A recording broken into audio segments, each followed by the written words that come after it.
This is John Black, Super Chemist. This is not an instructional video. It is just a vlog showing a video account of some chemistry experiments I have done or am learning about. I do not go over all safety concerns, so if you repeat anything in the video, you do it at your own risk. Well, it's John Black, Super Chemist. We're going to make some benzoic acid. A couple weeks ago or whatever, I posted a video making isopropyl benzoate ester right here. And we use benzoic acid and isopropanol. And that's an equilibrium reaction. Lucky for us on this reaction, it favors going back to the benzoic acid and the isopropanol. It does not favor going to the ester, that's for sure. So anyways, I only made about 20 mils. So that's what we're going to do our reaction with. We're going to hydrolyze it with acid catalyzed with HCl. The whole thing is you need a whole bunch of water, right? And just a little bit of protons, meaning your acid, and some heat. You got to have some heat. Now, this is the molar volume. This is the molar mass of benzoic acid. I only have 20 milliliters, so that's only 12.3% of a mole, or 1.23 moles, or 0.123. So if I only have that many moles to start with, I can only make this many moles of this, right? So I have to take that molar mass times 12.3%, meaning times 0.123. So my theoretical yield is only 15 grams of benzoic acid, right? So you can see the equation though. I have water and HCl. How much water am I going to use? Well, I looked up on Wikipedia to see the solubility in water at 100 C, which we're going to be refluxing, right? So it's going to be 100 C. I get 5.6 grams in 100 milliliters of water, okay? And I can see right off the bat, 5 times 3 is 15, right? That's easy. So I just multiply this by 3, and I see it's 16.9 grams. More than I need. A little bit more, you know what I mean? I don't want it to be exact, but a little bit more than I need to get 15 grams in there. So that's pretty good. So I just stuck with that, right? So if I have 3 times as much salt here dissolved, I need 3 times as much solvent to dissolve it. So 100 times 3 is 300 milliliters. That's how much water I'm going to use. How much HCl? I'm going to multiply it by 0.016666666, or I just said 0.017, 1.7% of how much water I added. So that's 5.1 mils of HCl. So to review, we're going to use 20 mils of the isopropyl benzoate ester because that's all I have. We're going to use 300 mils of water because we figured that's how much it would take to dissolve our theoretical yield that we're making. And 5.1 mils of HCl because it just so happens to be that percent of the water. Once we add these up, we're going to put in the isopropyl benzoate, the water, and then last we put in the hydrochloric acid and we reflux it. Once it refluxes, we start timing it, 30-minute reflux. Okay, I got a 1,000 milliliter flask there. I got a electric hot plate because I want to use the stir bar.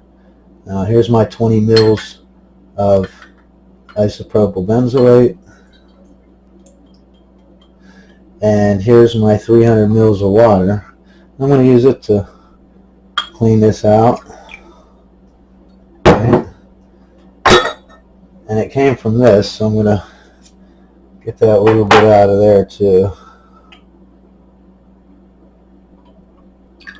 Just clean it out, right? Throw it in. And do that again.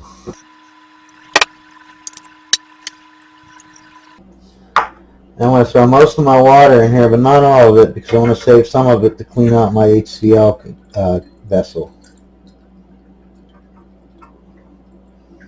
I'll keep like maybe that much. Okay, I got about 5 mils of HCl. You don't have to worry about it heating up too much. I mean, there's a lot of, that's not that much acid, and most of it's water when you're talking about HCl. I remember I saved my water so I can clean that out a little bit.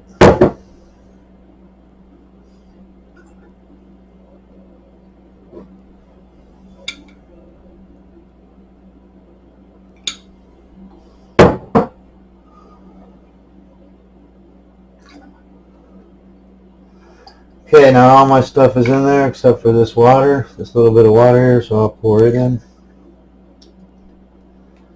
Stir it up. Now nothing's going to happen. If you look close, you can see on top,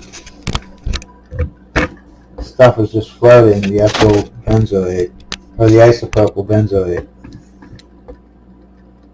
Yeah, let me turn this off.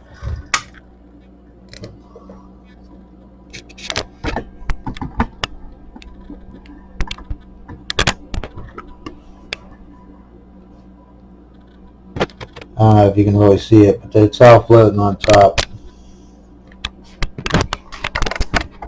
So you definitely need a stir for this, okay?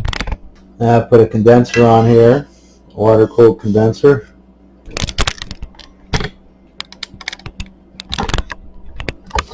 And you can see I have a 2-neck flask here. You don't need a 2-neck flask. I don't have a single neck flask this size.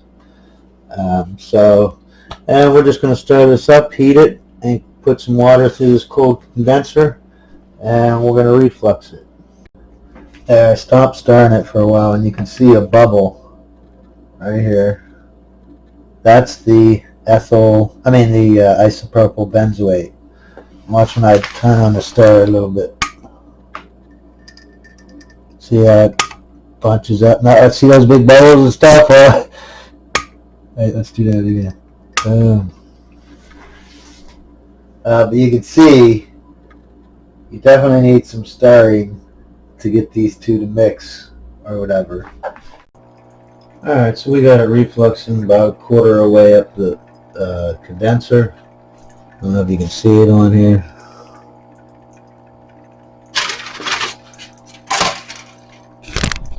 Got it stirring. And hopefully, you know, that stuff that's floating on the top now when I stir it, the ester, hopefully in a half hour it'll be gone. Because if it's not gone, then it hasn't been hydrolyzed, right?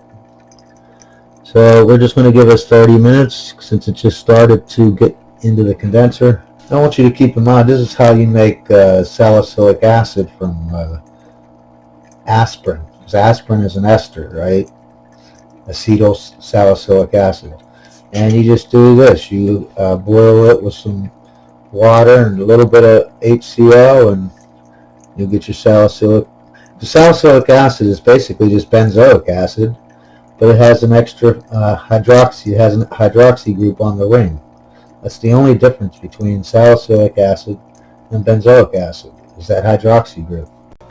You can see all them globules. It's been 30 minutes now. So this is not as easy as doing it with aspirin, that's for sure. Let's look at all that. There's a lot left. What's going on here?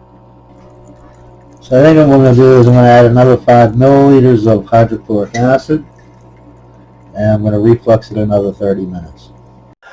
Okay, so I refluxed for 30 minutes. Nothing seemed to happen. There was still a bunch of ester in there, right? So I did it another 30 minutes, and I added another 5 to 7 milliliters of hydrochloric acid, right? So a total of hour of refluxing and 10 mils of HCl. Now, when I looked at the bottom, after that hour, I stopped stirring, I let everything settle, and there was about 2 or 3 milliliters of ester at the bottom of this flask right here. So I didn't reflux it anymore, but I just kept it stirring. It was still hot, and I let it cool down, and I ended up falling asleep while it was stirring for a few hours. Okay. Now that 2 or 3 milliliters that was at the bottom, I don't know if you can see it, it's just a couple bubbles.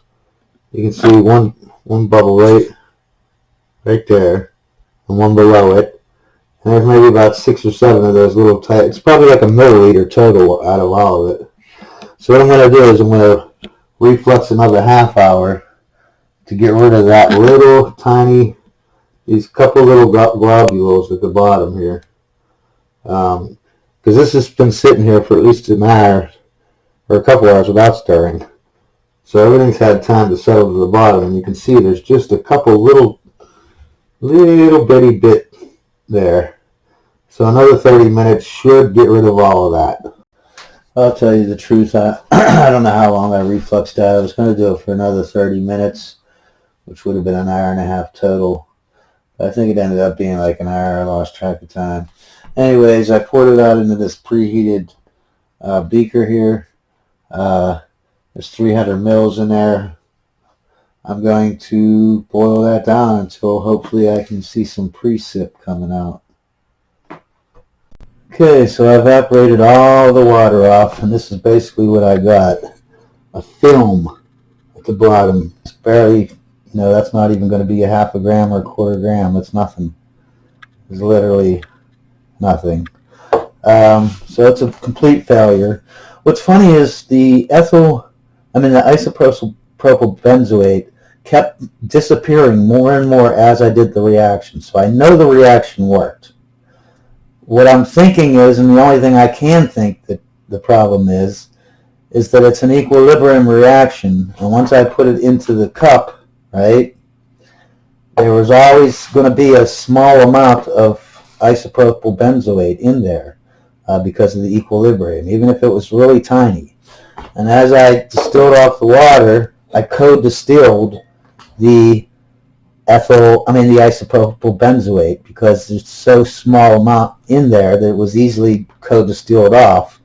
And as it got co-distilled off, more isopropyl benzoate was made, to keep that equilibrium the same.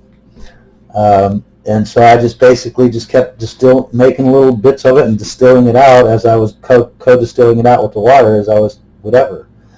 But I would think that the ethanol would have gotten, or the isopropanol would have gotten distilled off, and I don't understand why this happened. But the next time I try this, what I'm going to do is use less water, right? That way when I get done with the reaction, I don't have to get rid of any of the water, right? Because there'll be so little water in there that as soon as I turn the heat off and it stops boiling, the benzoic acid will precip out. You know what I mean? And as I cool it, it'll start coming out of solution. That's the only thing I can think that can make this reaction work better. I don't understand. It was going so good, I thought. I was like, wow, man, this is, as time goes on, the isopropyl benzoate is disappearing. You know what I mean? It's turning into a one-phase reaction pot instead of two-phase. But as you can see, so it always worked up until the point where I started to get rid of the water. Up until that point, everything seemed like it was going good. So I'm guessing that's the whole problem, is you can't distill off the water like that because you'll just keep co-distilling your isopropyl benzoate. So next time, instead of using 300 milliliters of water, what I'll do is use maybe 250. That way I don't have to get rid of any of the water. When I'm done, I can just turn off the heat and my product will precip out. I don't know, though. That's just my guess. But I do know that this is starting to piss me off, because this year I've just non-stop failed at experiment after experiment. But anyways, you all have a great day, and always remember, science is great, even when you fail.